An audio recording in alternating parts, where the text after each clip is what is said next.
আমতলী থানাধীন বিক্রমনগর গ্রাম পঞ্চায়েতের ঠাকুরপাড়া এলাকায় মধ্যবয়সী এক মহিলাকে খুনের অভিযোগ। ঘটনাস্থলে বিশাল পুলিশ বাহিনী, চাঞ্চল্য এলাকা জুড়ে।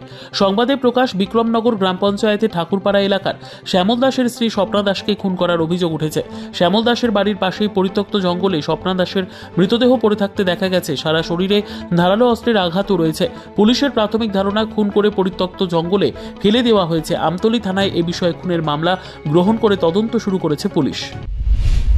এখানে আমি পঞ্চায়েতে মিটিং ছিল, তো মিটিংয়ের পরে শুনতে পেলাম হঠাৎ করে একটা ফোন গেছে যে এখানে নাকি মার্ডার হয়েছে।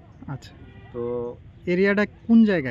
এটা হলো আমাদের বিক্রমনগর দারোগাবাড়ির সাথেই ঠাকুরপাড়া। সেখানে উনি যে বাড়ির মালিক তার নাম শ্যামল দাস এবং স্বপ্না দাস। মহিলাটা যিনি খুন হয়েছে তার নাম শুনতে পেলাম স্বপ্না দাস। আচ্ছা, পুলিশ কি আইছে ঘটনাস্থলে? পুলিশ ঘটনাস্থলে আইছে, স্বামীও এখানে আছে। মার্ডারটা কীভাবে হয়েছে সঠিকভাবে আমরা বুঝতে পারিনি, শুনতে পেয়ে আসলাম। তো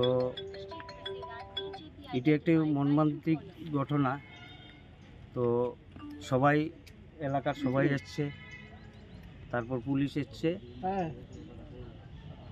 বললাম না।